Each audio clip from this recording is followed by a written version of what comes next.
Our group chose to do our presentation on the interview that was conducted with Dr. Mike Coyne. Dr. Coyne characterizes himself as more of a nomothetic researcher than an idiographic researcher. He says that he intensifies interventions for students based on approaches that have been proven effective but have already been developed. He said there are approaches that have been identified in many broad areas that can be tailored to meet the needs of students by being more intensified.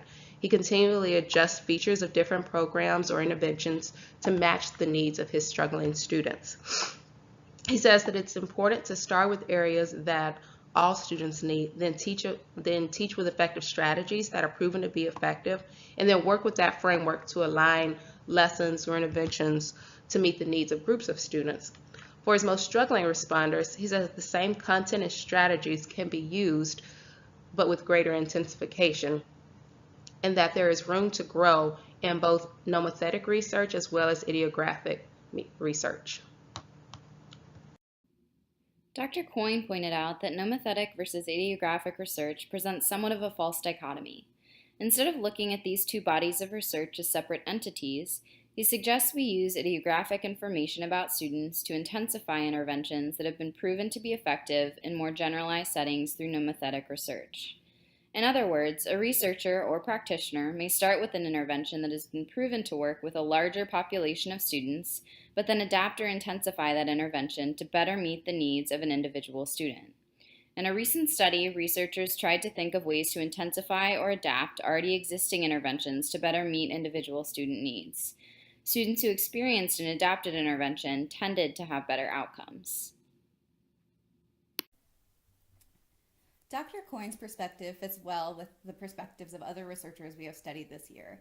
For example, Dr. Chris Lemons has evaluated tools such as curriculum-based measures that were initially developed for students with learning disabilities, but he evaluates their use with students with Down syndrome or intellectual disabilities.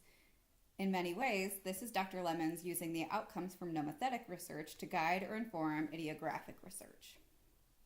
Similarly, Dr. Martins from Syracuse University discussed how functional behavior assessments and functional analyses procedures provide us with idiographic information about students, but that the procedures themselves are nomothetic and should be applied to all students who need them. Our first lingering question is whether there are mixed methods approaches that could provide us with both information that is idiographic and information that's nomothetic.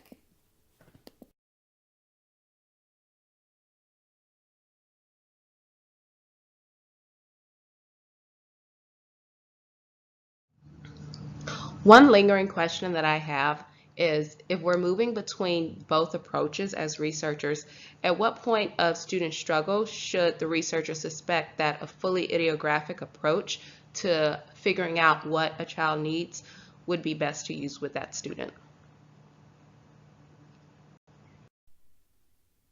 It's hard for me to describe exactly where I lie on this continuum of idiographic to nomothetic information. While I think I'm a bit more interested in idiographic information than more of Dr. Coyne's research, I agree with him that nomothetic and idiographic findings influence one another, and we need them both. His publication on replication research is particularly important to me as I'm learning about implementation science and, in developing effective and efficient methods of training teachers to adopt evidence-based practices, we'll need to perform systematic replications of current research. One concern I have is that the nomothetic approach provides us with information we need for idiographic intensified intervention for individuals.